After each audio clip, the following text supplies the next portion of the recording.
And welcome back, everyone, to another episode of Geeks Geezers Googlization, a show from the People Forward Network. I'm Jason Cochran, hosting solo today. Ira is away, but he'll be back with us again next week. Thank you for being part of Googlization Nation. If you think this is just another podcast, think again. We are the voice of the most important, crucial conversations that are confronting business leaders and people today. Our goal is to bring you ways to reimagine tomorrow and explore the impact and convergence of business, technology, and people. Now, this episode of Geeks, Geezers, and Googlization is sponsored by our partner, Why Institute, your personal and professional GPS for a meaningful life and purpose-filled career. You'll hear more about the Why operating system and Why Institute later on in the show. We have a massive divide in the American workplace that we need to discuss today. In the latest edition of my newsletter, Reimagining Work, which you can follow on LinkedIn or Substack, I just released it yesterday. I touched on this divide, and this is the divide is the stark contrast in the work experience between leaders and frontline employees. I'm going to share more on that in our Perfect Labor Storm segment in just a minute. But suffice it to say, we have many double standards at work, which are making it difficult for staff to get as much meaning and fulfillment from their work as the leaders are getting from their work. Here are just a few of those double standards that often are in place in the American workplace. How about golden parachutes for executives that demonstrate poor performance? Employees, if they have poor performance, they're simply let go. There is no golden parachute for them. How about overemployment? This is a term that you're probably hearing more of. There are many leaders who are complaining about employees being overemployed. That is, maybe they've got side gigs or other things that they're doing outside of their normal work hours. Well, the double standard there is overemployment from senior executives, where they are serving on or in multiple boards or investor groups or being advisors to others outside the organization.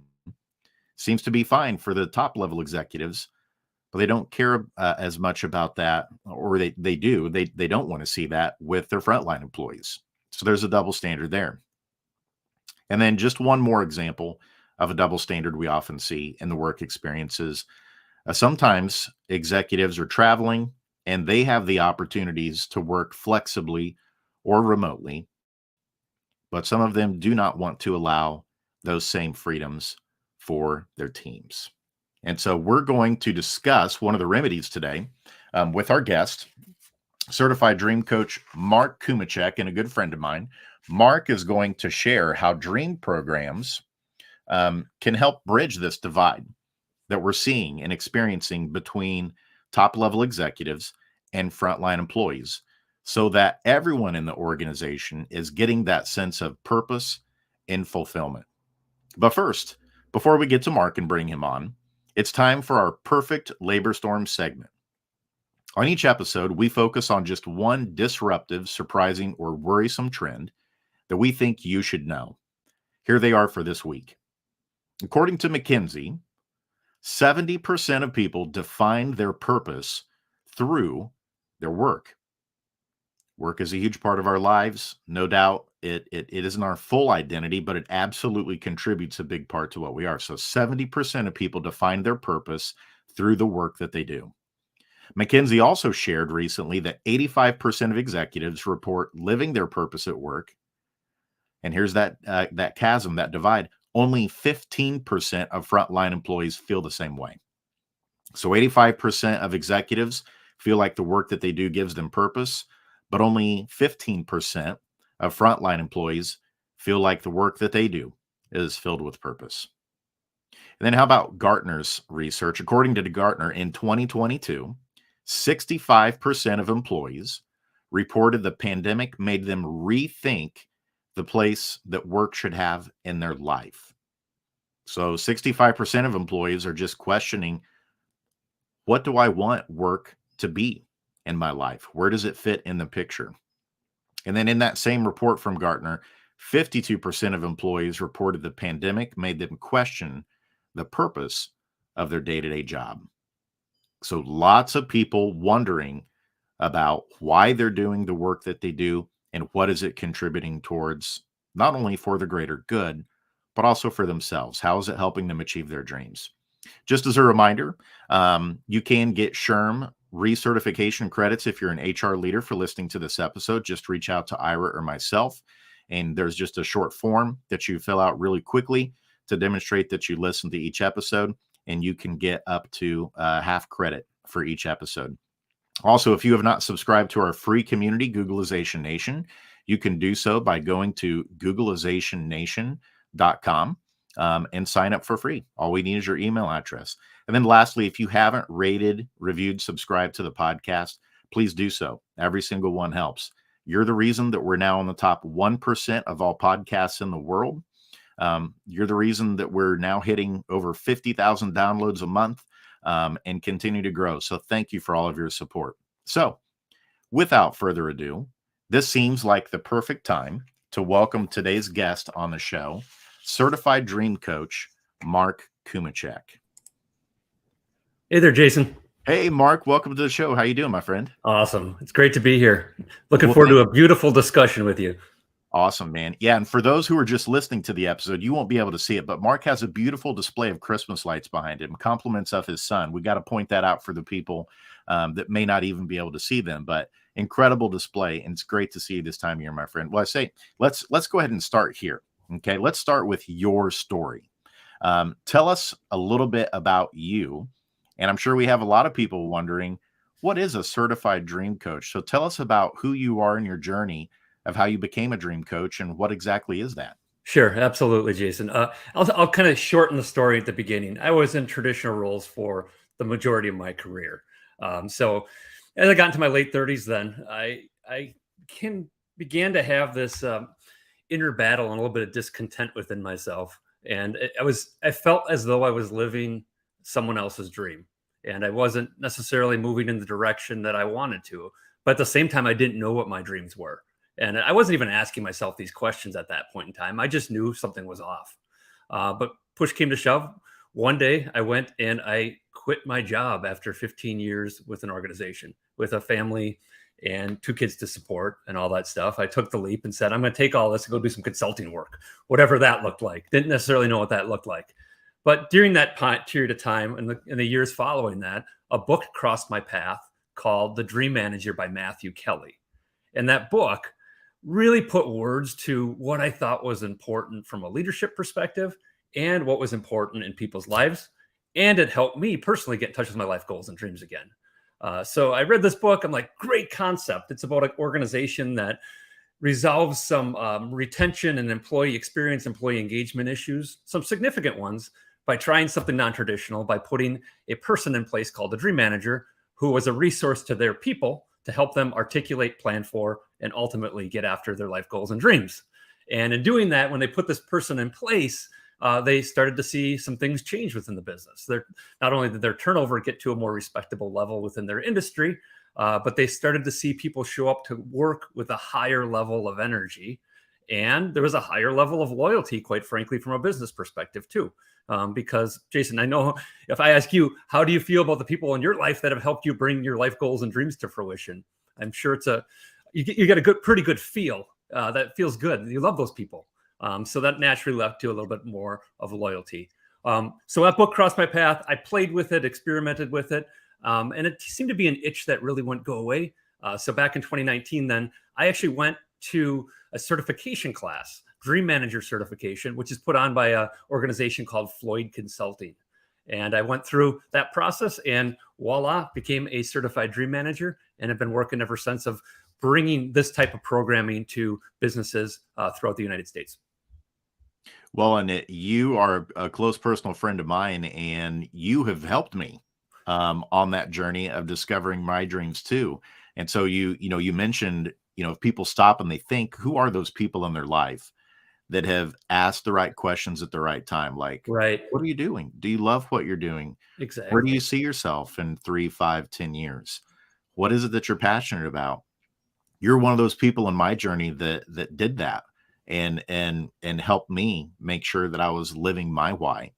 And so thank you first and foremost for that. But then the other thing too is there have been so many people that you've opened doors to, that have helped me along the way too, that have been a part of this journey. And one of them will give a shout out to her is Tanya Dittman. Yes. In fact, I think Tanya is one of the people who actually connected us. But it's so powerful to see when you get like-minded people who are trying to chase their dreams, even though they may be different dreams. There's power in that sense of community. And so Absolutely. maybe speak into that a little bit in terms of what do some of the programs, the offerings, the techniques and things that you do, what does some of that look like whenever you come alongside a person or a team on the business side of things to start helping them dream? Yeah, so there's a couple different approaches you could take in order to start this either at an individual level or a business level. But one of the spots I really like to begin is doing an exercise called a dream storm, similar to a brainstorm. But what we do is we work through a series of fun and reflective questions that really inspire and invoke dreams and give people permission to dream again, because we tend to have this dream deficit thing going on in our world. Okay. And I'll kind of explain that to you. What it is we, from the time we're 9, 10, 11 years old, where we dream without limits, to the time we become quote unquote responsible adults, we tend to not give ourselves permission to dream, or don't make time and space in our life to do it anymore because we're just so busy and we're taking ourselves a little bit too seriously, or we don't think we deserve to dream anymore. So an exercise like a dream storm, whether you do that individually with a people or with a person, or you do it collectively within a team, provides some fertile ground to give someone permission, even for an hour or 90 minutes, to dream again. And then once you get people starting to dream again, there's going to be one or two dreams that come out of that conversation and that reflection time that sit on top of their heart. And that's that natural door into helping them now take it from dream to plan to action in the upcoming weeks, months, and years ahead. I love two things in particular you just shared there. Number one, that the first step is a dream storm. I absolutely love that. And of course, you heard earlier, we've got a segment called Perfect Labor Storm. Yeah. Ours, unfortunately, is about many times the wacky stuff that's going on that needs to change in a positive way. Your dream storm is about the positive stuff that people need to do to get back on track. Right. About work and their life. But the other one you talked about that I think it fits in well with the data we just shared that's from Gartner, that's also from McKinsey. And that is, you use the term dream deficit. All of those data we just talked about earlier are supporting that a lot of people have dream deficits, and that they're not seeing much of a point to the work that they do, aside from punching in and out each day, right, transactionally, to be able to pay bills. Sad. And eventually that leads to a lack of fulfillment. And it seems like what happened with COVID is a lot of people kind of got taken off the hamster wheel, and all of a sudden it was, okay, there actually is another option here. Like, Yeah. you can actually look at work and I can say, this is the life or the dream I want to have. And then work can fit around it, instead of operating the other way around, saying, okay, I've got to go to work. I got to go do something. What's the life I can build around that? So tell us a little bit in terms of the business perspective, in terms of how this works. Are there ever reasons that companies give, or leaders in companies give, where they're like, okay, Mark, you're talking about dreams. This sounds like foo-foo fluffy stuff. How do those conversations typically sound when you're coming in and saying, Oh, of course. no, Yeah, Jason, that happens all the time. I mean, people unfortunately view the word dreams as a soft, fluffy word, as you just said. But you can interchangeably use it as use life goals if that term fits better. If you want that, rather than calling it a dream program, call it helping people create a strategic plan for their life centered around something like that. You can use business terms. It's all the same stuff. It's just how you want to best position it within an organization and what works for your people and your leadership team. So you have to work through that particular objection right away, because it does come across as a fluffy term in a lot of business circles. Well, I love So- what you just shared there, the strategic plan for life. I mean, that is like that's business terms.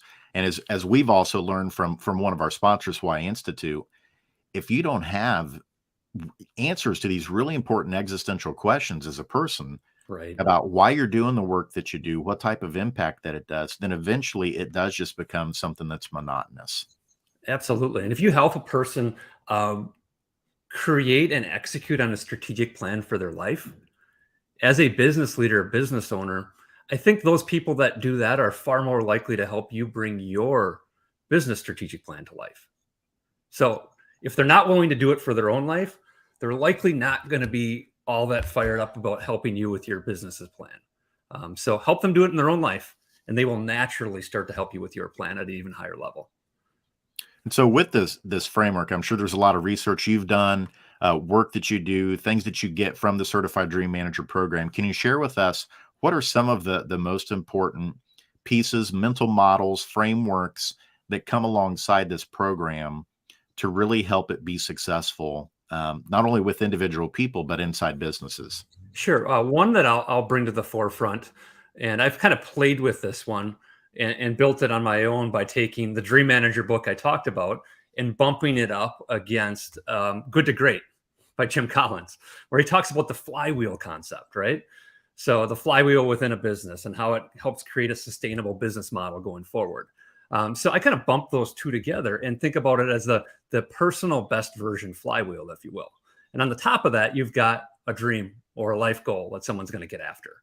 Then, as they work down the right hand side of that flywheel, as they move towards that dream or goal, they're going to learn some planning skills and they're inevitably going to learn some other skills associated with achieving that particular goal. And at the bottom of that circle, Jason, they're going to ultimately achieve it. There might be some iteration that takes place in order to get there. It might take some time. But when they achieve that goal, this is where the magic happens. Then that person on the left hand side creates an increased level of confidence. And when they increase their confidence level, where does the flywheel go next? Back up to an even bigger dream or goal to get after. So you can build a crazy amount of momentum on that. And if you imagine from a business perspective, what if everyone in your organization was working on their own personal best version flywheel like that, and they were creating momentum on that? What would that mean to your business? So it doesn't always have to be these big, fancy, elaborate, huge dreams that people get after. A lot of times it pays to start out with a couple of ones that are a little smaller. It might take a few weeks or months to get started because you build momentum on that flywheel. I love that. And I love the other word you used, momentum. In psychology and a lot of the work that I've done, we talk about positive behavioral momentum and Yeah. how you just described it. Sometimes in order to get to the big goal, you've got to have some smaller successes along the way in order to get Right. there and build positive momentum. Same thing with weight loss. You're not going to celebrate, 40 pounds of weight loss until you lose the first pound, Right. so to speak. But it seems to me when I think back on a lot of the trainings in psychology that I had, one of the things I keep thinking about and coming back to is research that came from Martin Seligman, Yeah. who's a very well-known psychologist, and he's credited as being the person who discovered the phenomenon we call learned helplessness, where basically that people fall into a response pattern of why try? It's always going to be bad, Mhm. for lack of a better term. And he discovered that back in the 50s or 60s, I believe. And I can't help but think that we have a lot of people that in their relationship with whether it's the leadership, whether it's the workplace itself, whether it's the work itself, like the tasks that they're doing, that we have a lot of people who are experiencing learned helplessness of, I feel like I'm just going through the motions. Things are never going to get better. They're not going to change. Where do these dream programs come in to kind of break people out of that cycle of learned helplessness? Well, what they're doing is you're introducing, to your point earlier, some positive psychology to things, right? You're freeing up people to think about what's possible in their lives. And there's a lot of times, going back to that dreamstorm concept, there'll be people in those rooms when I do these. Inevitably, there's a good portion of that room that is extremely skeptical walking into that. And they're like, what is this about? I don't want to do this. This isn't for me. I'm a grown up. This isn't something that really sits well with me.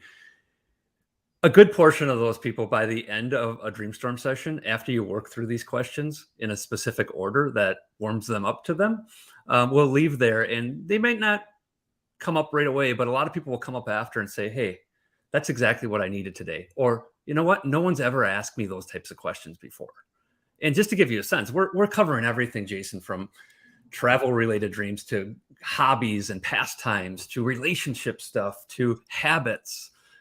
We run everything career wise. We get into stuff like that. So we touch on everything that you could possibly have a dream or a life goal revolve around in your life over that period of time. So I think that's what it does is it creates that fertile ground and gives people the gift of a little time and space to free themselves up and think about life's possibilities as opposed to what's going wrong. Left unchecked, our minds tend to go towards what's not working versus what's possible. And frankly, where are we winning? Because every one of us is always winning in one way, shape, or form if we stop and pause and think about it. And so you mentioned something interesting there is many times the dreams may be things that aren't related to work. Maybe it's, okay, I'm using the work in order to be able to get this house or be able to do a specific type of vacation or whatever it might be. Is there ever a time where the type of dream coaching that you do, the programs that you have, where you're actually trying to improve attitude toward the work that they do, or that there's actually dream goals tied to the work itself to make it more intrinsically motivating? Yeah, that naturally happens. Just as a person works towards achieving a life goal and dream, they're going to become more engaged in life as a whole. And when you become engaged in your own life as a whole, when it comes to crossing the threshold, whether that's in person or virtually, that threshold into the workplace, you will naturally start to show up to work as a more engaged person. I see it all the time. That aside, Jason, though, a lot of dream conversations do turn into what does my career path look like going forward? And we do get into that. But it's not exclusively about their dreams within the workplace. It's all encompassing of their total life goals and dreams. What does that look like? What's that picture look like? And generally speaking, we identify 3 life goals and dreams that we work on in concert with each other over a series of dream sessions that we have. And so we have a lot of HR leaders who listen to the show. So I'm sure in their heads right now, they're wondering, well, how does this work? Like, would Mark come alongside and work with me? Like, how does that become part of the strategies within the business itself? So as you're working with the individuals, is there ever a time where you're then taking that and working with an HR leader or the talent leader and saying, hey, with this particular person, here's the career path that they're looking for. How do we help them achieve this in the organization? Do you ever collaborate with HR leaders on those things? Yeah, absolutely. That happens quite often. I do respect the level of confidentiality because as I'm working with someone, an individual, I do make it clear that's a safe ground for them. But if we come up with a certain career path and life goal, and they're on board with us sharing it and getting their leader or HR involved, we oftentimes have those conversations, which is a lot of fun. Oh, I bet. Absolutely. And so it's got to be reassuring too, also for the HR leaders to know this isn't completely on them, that they Right. almost have an external consultant, coach, expert that's coming alongside that's helping to tease out some of these things that really matter to people on their team. And many times those people on the team probably would not be as comfortable sharing that Exactly. information with someone that they view as being inside the organization. And so it not only allows you to leverage your specific skill set, but it also probably puts a lot of people at ease saying, hey, I'm a lot more comfortable sharing this information with a dream coach Right. like Mark than I would necessarily someone internally in the organization, especially if there are concerns around psychological safety. Absolutely. It's exactly how it works, Jason. You described it to a T. And, sometimes someone's dream might take them out of an organization as well. If Mm. their career path, if there's some limiting things and they can't find resolution there. So I've certainly had that happen in circumstances as well. But we've always worked on it being a win-win because a lot of times it's, hey, you think about if you're helping someone go from a professional house cleaner. So I work with a cleaning company and they don't want to scrub toilets the rest of their life and they move on to some bigger and better opportunity outside of the organization. You got to make sure that leadership's aligned with that being a real possible next step for some people. But what you do there is you create a cool, again, level of loyalty and referral source. So if this organization helped you develop and move on in your life and get where you wanted to go 1 year from now, wow, I think you're going to tell a lot of good stories about working at that place. I'm so glad you brought that up, Mark, because I think we're at an interesting place right now with businesses where more leaders are starting to understand that you shouldn't wish the worst for people when they're leaving. You need to do everything you can to set them up for success, even if that means leaving your organization and Yeah. taking a better opportunity elsewhere. Number one, because it's the right thing to do. That's why you're a leader, is to serve. And you should always be having that mindset of what can I do to help this person advance to be their best selves? And if that's somewhere else, great. But secondarily is this concept of employer brand. What's it like to actually work in the organization? You want those folks to say, hey, even though it was time for me to move on, this will be a perfect place, great culture for you to go take this position that came up. And I'll put in a good word for you with the hiring manager there. So I was happy to hear you share that sometimes we need to always be looking for the ways we can help other people. And that good fortune eventually comes around doing things the right way. Well, we're going to take a quick break.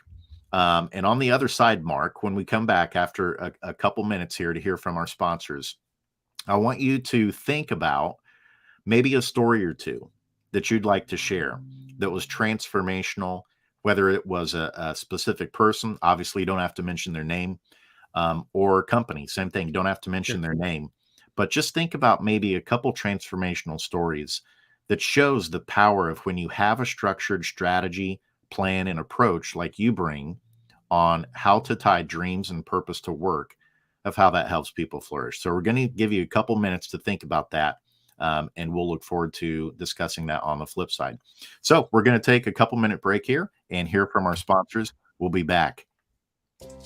For most of us, change is freaking terrifying, and unfortunately, there's no app to adapt. That might change in the not-so-distant future, but for now, we're on our own. That means we can either accept our default future or reimagine our tomorrow. For those of you who choose default, good luck. Just remember, there's no pause button for change. You can't turn back the clock. And there's no get-out-of-jail-free card in this age of perpetual uncertainty. Like it or not, change will happen all around us. And that change is not becoming just more disruptive and frequent, but volatile, uncertain, complex, and ambiguous, or VUCA. Fortunately, you can make change work for you and turn it into your personal and competitive advantage.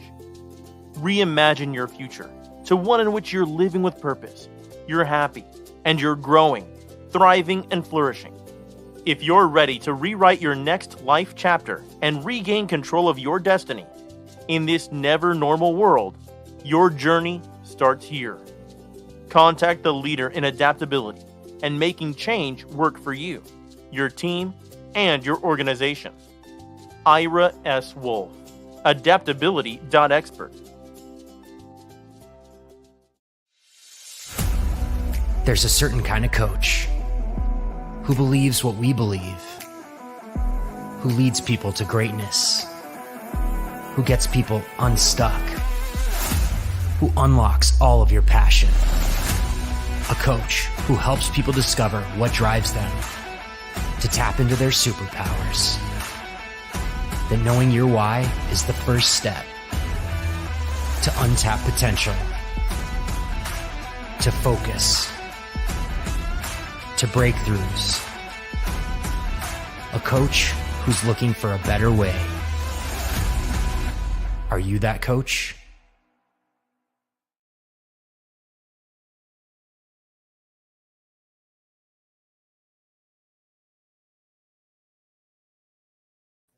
And welcome back, everyone, to Geeks Geezers Googlization. We are thrilled to have Mark Cumicek, certified dream coach, with us today. We're talking about solving this huge divide of finding fulfillment and purpose and meaning in the work that you do. As we talked about earlier at the top of the show, 85% of senior level executives feel like they have purpose in the work that they're doing, but we only have 15% of our frontline staff who feel that same way. And so we're talking about one of the remedies that helps solves this, dream programs. And so, Mark, before we left off, and went to the commercial break, I asked you to think about some success stories and transformational stories. So let's hear one in terms of a transformational story for a person, and then another one for a business. Sure, and man, it's hard. It's so hard to choose, man. It's so hard to choose because there's so many good ones. But I have a fresh one, a couple from this week, as a matter of fact. Allie, for example, and I'm changing some names here, but she works for an organization, does some account executive type work, and she kind of walked into this whole dream experiment a little bit shy about jumping into this, of opening up and really getting in touch with her life goals and dreams. But over a 6-month period of time has fully embraced it. And it's been cool. And it's not, again, not necessarily huge life goals and dreams. She has ambitions of starting a hobby of refurbishing furniture and restoring furniture, for example. And just in the past month, she sent me, just before Thanksgiving, she sent me an email and said, I did it. And with a picture of something she refurbished. And she was so excited about it. In addition to that, she's just reinvigorated some things in relationships in her life. But the cool thing about this, and this ties right into the business, Jason, is she is taking what she's learning from going through a coaching experience and utilizing it in her account executive responsibilities, number one.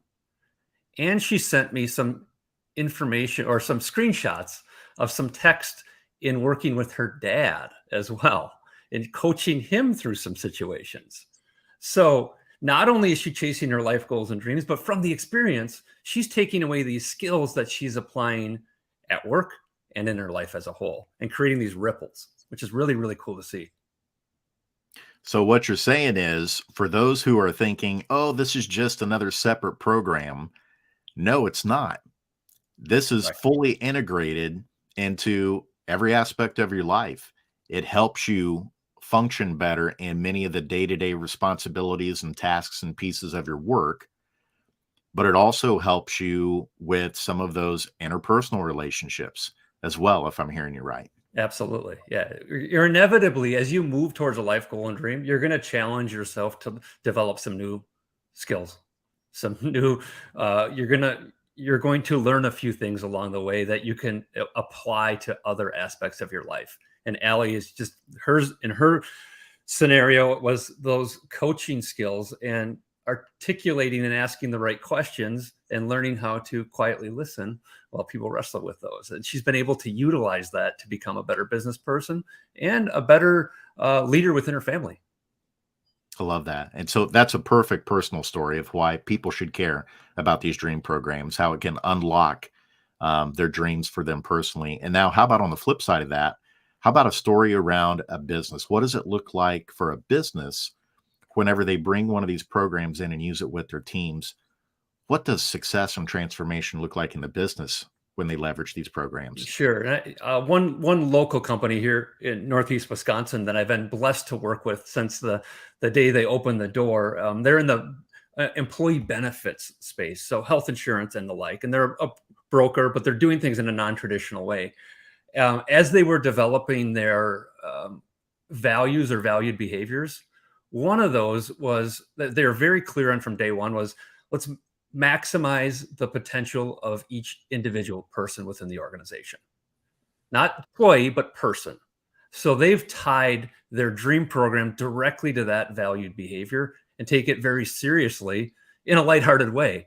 So in that organization, I work with 80% of the employees. So I'm their one-to-one dream coach. Plus I'm working with them at least quarterly. We're doing some sort of workshop as a group together as well. So it's really meshed into the fabric of their culture, of their organization. And as truly, they're in the benefit space, it's becoming one of their most valuable benefits that they're providing to their people. And now we're in a position where we're starting to roll it out and make it available to their clients as well.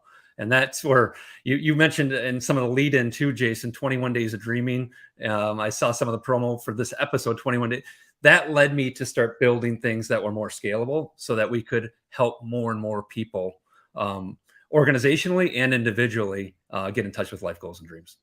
So you mentioned a lot of things that are really interesting there, Mark. And here soon, I'm going to ask you kind of the final question before we go into the lightning round. But before we get to that one, the thing you mentioned there that was really interesting to me was you used the word benefit, that many times this is like an extra benefit in addition to the package of total rewards that go to employees.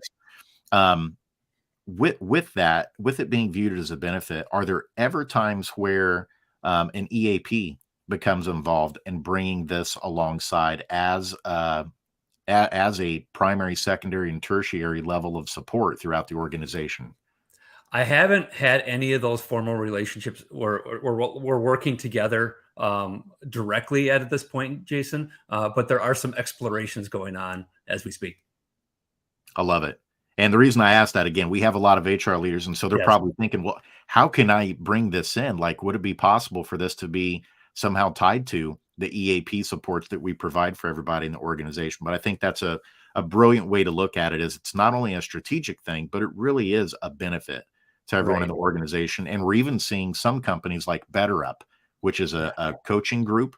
Right. One of the things they offer their employees is they get free BetterUp coaching as part of that. And so I Brilliant. love whenever we start talking about and thinking about benefits in innovative ways, especially things that have to do with people's mental wellness and mental health and getting sense of purpose and fulfillment from what they do. All right. So here's the question I need to ask you before we hop into our popular lightning round. We always ask this question, and it is, what was a question that I should have asked you today that I didn't?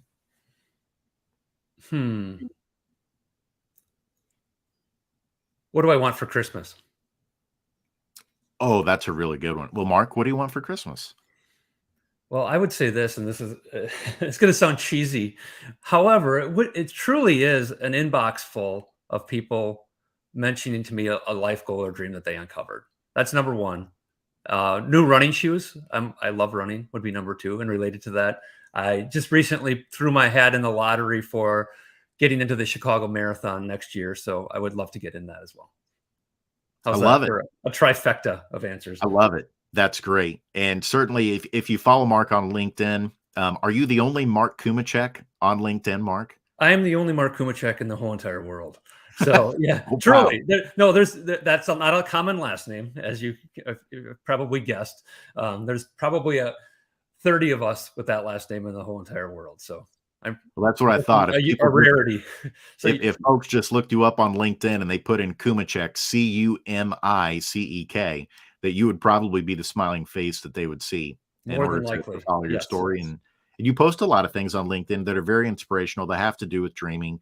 So I really encourage all of you out there, reach out to Mark, follow him on LinkedIn. That's where he posts a lot of resources, daily updates, inspirational messages around the things that he's doing, and follow him there. You can also, you see that for those of you that are watching, the banner at the bottom has his website, onwarddream.com. And then if you put a backslash there and put 21 days after it, so onwarddream.com/21 days, it's going to take you to a 21-day program he has that is automated and helps you kickstart your journey of dreaming, which is really powerful. And so, Mark, I can't believe we're coming up against our time here, but now it's time for our popular segment that's called the Lightning Round. And so on the Lightning Round, we're going to ask you just a few questions to get to know you a little bit better personally, and help our audience get to know you as well. Are you ready? Why did I get nervous at this point and not earlier? Well, hey, that's common. Most folks get a little bit more Now I'm nervous when they tensing get up. into the personal stuff. It's like, yeah, you got to take the professional hat off. Now we're putting the personal hat on. But I promise this is not going to be like any type of Inside Edition, tabloid, paparazzi story. We're not going to go that deep. All right. All right. But we do want to have some fun with it. So here we go. Let's start with this one. Who is your favorite musician or favorite musical artist? I'm going to go with Tom Petty. And particularly, if you ask me what my walk-up song was, so if I was a Major League Baseball player, what would they play when I was walking up to home plate to take some swings? It would be Tom Petty, Running Down a Dream. Oh, that is awesome. I'm a big Tom Petty fan as well. And so is my in-laws side of the family. Seen him many times in concert, so many great hits. And I love that. I think that's the first time we've gotten Tom Petty so far for that answer. So kudos to you. Love it. All right. How about this one? What is a favorite food or a dessert? Well, considering we're coming out of Thanksgiving, I get picked on a lot around here for my obsession with pumpkin pie with Cool Whip on top. So that's got to be it. No one else in my house likes pumpkin pie. We ran a turkey trot, a local turkey trot, and we each earned a pumpkin pie out of that. And I've been the only one consuming them. So that's got to be my choice. It's good training food for the Chicago Marathon. Yes, sir. Now, so the additional question to that is, do you ever eat pumpkin pie outside of this time of year? Generally, no, but I try to extend the period of time as much as possible away from Thanksgiving. There you go. That's what I try to do with candy canes also. It's like, hey, I can have candy canes in the summer. That's all Yeah, right. why not? Exactly. Love it. All right. Let's think about superpowers now. If you could choose any superpower, what would it be? Wow. Okay. Considering I have a slight running obsession and that's my thing, I would say really, really fast. Super speed. I think that's the first we've gotten that one as well. So get the flash superpower. That's right. So with the speed, what would you do? Would you just enter races so that you could get first place every time, or would it be to travel to certain destinations? What would you do with the super speed? Yeah, it's less about, to me at this point, it's less about winning races and more about, because one of my dreams is to run all the marathon majors around the world. So London, Berlin, New York, Chicago, Boston, Tokyo. I think I got them all. So yeah, to be able to get to those locations quickly, then I don't really care about what time, because we could slow down during the races, but it would be fun to win one every once in a while. But overall, it's more about getting to the destination. Very cool. And let's go back to high school, or maybe even earlier. What do you think your classmates would be surprised to see about Mark Cumicek now? I guess that I'm doing what I'm doing. Who would have guessed that at this point in my life that this guy that graduated from a small rural high school in a farming town would be a certified dream manager? No one would even had any clue what that was back then. So I think that would be pretty surprising. Would it have been surprising to you back then as well that this is what you're doing now? Oh yeah, absolutely. No, yes. Growing up, I wanted to be a meteorologist for a period of time when I was really young. Then I got into my sports phase, so baseball, basketball, football player. And then I moved into, hey, I'm going to go get a business degree and work in businesses. and I didn't know exactly what that meant, but my whole upbringing, I mean, my family was in banking and finance. So I think I just assumed that's where I would end up. Very cool. All right. And last one, you kind of touched on this one a little bit, but I've got to ask the dream manager, what is your big dream? Got quite a few of them. I've got a whole dream book, but I'll pick out the one that probably sits on top of my heart the most. Would be the Appalachian Trail, doing the Appalachian Trail straight through. And because it's a physical challenge, it's an intellectual challenge, it's a spiritual opportunity as well. And I would ideally like to do some segments of it by myself and some segments with other people that are important to me in my life. I love it. That's awesome. Well, hey, I will be cheering you on when you do that. I won't be joining you, but I will absolutely. Come on, just a couple miles, Jason. No. My dream is to not do that. the least amount of running as possible. But hey, Mark, thank you so much for coming on today and sharing your expertise and wisdom with us. But before we let you go, what are some ways that people can get in touch with you? And then what are some of the special things that you may be doing or offering right now that might be of interest to folks? Sure. You mentioned earlier, LinkedIn's probably the best way to get to know me better and to follow what I'm up to and hopefully get inspired by a few things, because I'm fairly active out there. So if you're on LinkedIn, look me up. My company name is Onward. It's probably easier to spell than Cumicek if you're searching on LinkedIn for that.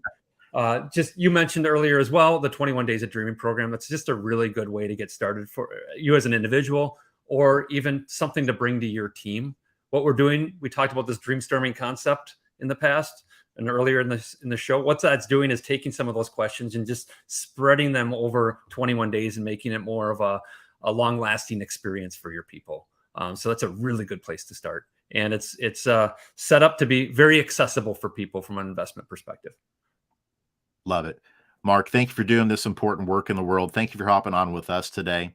And we wish you the very merriest and happiest of holidays this season. And we'll have to have you back on again in 2023 sometime. Awesome, Jason. Really appreciate the opportunity. It's been a lot of fun, and wish everyone joy, hope, and dreams, and hope all those things find a welcoming home in each and every one of you this holiday season. Awesome. Thanks, Mark. So there you have it, folks. We covered a lot in 45 minutes.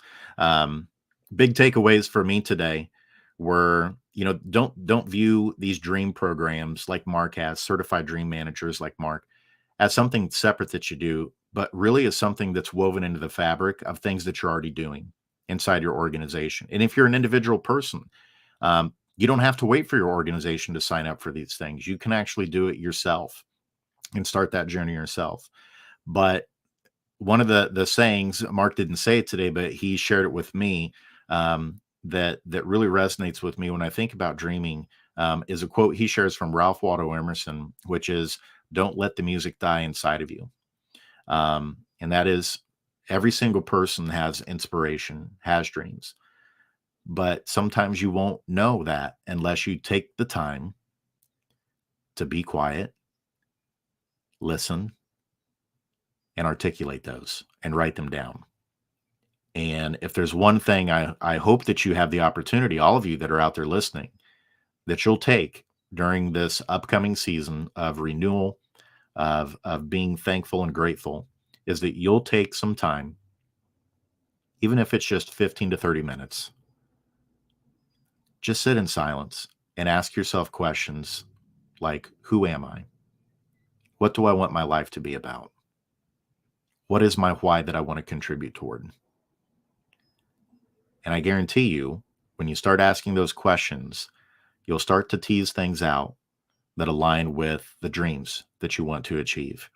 And it'll help you get off in the right foot, step in the right direction as we head into 2023.